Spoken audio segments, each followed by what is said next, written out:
आज मैं आपको एक ऐसी क्रीम के बारे में बताऊंगा जिसे हम मैजिकल ब्राइटनिंग क्रीम कहते हैं। तो ये ऑलमोस्ट आपके जितने स्किन रिलेटेड इश्यूज होते हैं, जैसे कि अगर आपको एक्नी यानी आपके चेहरे पर बहुत ज़्यादा दाग धब्बे हों, एक्नी स्कार्स, रिंकल या छाइयाँ झड़ियाँ वगैरह होते हों, या इन दागों में बस इन्फ्लेमेशन पड़ गई हो, या इसकी वजह से आपको black heads white heads appear होते हों, आपकी स्किन पर इस तरह के डार्क स्पॉट्स हों, आपकी स्किन बहुत ज़्यादा हाइपर पिगमेंटेड यानी बहुत ज़्यादा ऑयल स्क्रीट कर रही हो, या पोज को मिनिमाइज करना हो, या आपके स्किन का टेक्सचर बहुत ज़्यादा रफ हो गया हो, ख़राब हो गया हो, या इसके अलावा आपके चेहरे के ऊपर इस तरह के सुर्ख निशान जिन्हें हम रोजेशिया कहते हैं, रैशेस अपीयर होते हैं।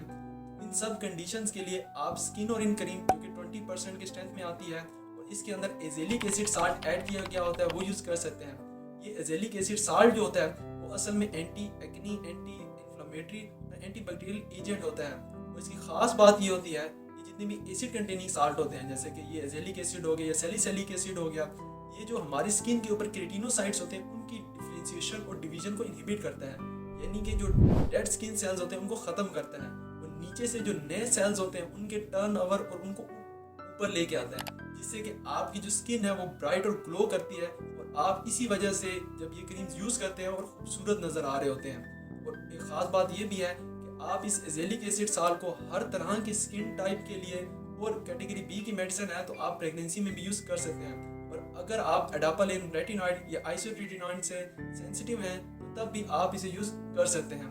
और इसके लगाने का तरीका ये होता है कि आपने अपनी स्किन को सबसे पहले स्किन टेस्ट करना होता है और स्किन को टॉलरेट करना होता है। टॉलरेट इस तरह से करना होता है कि आपने पहले एक दिन यूज़ करना है, उसके बाद आपने एक दिन का ब्रेक लेना है, फिर दूसरे दिन यूज़ करना है। जब आपकी स्किन टॉलरेट हो जाती है आप फिर इसे दिन में 2 मरतबा यूज़ कर सकते हैं। इसके साथ आपने मॉइस्चराइजर क्रीम भी यूज़ करते रहना होता है, सन क्रीम को भी, सन ब्लॉक क्रीम को भी यूज़ करना है और आपकी जो स्किन केयर रूटीन है डेली की उसको भी फॉलो अप करते रहना होता है। तो इसके जो साइड इफेक्ट सपोर्टेड होते हैं उसमें आपको शुरू में आपको मजीद एक्नी और इन्फ्लेमेशन हो सकती है, लेकिन आपने इसमें घबराना नहीं होता। और इसके साथ आपको स्किन रिएक्शंस हो सकते हैं, आपकी स्किन बर्निंग हो सकती है, टिंगलिंग हो सकती है।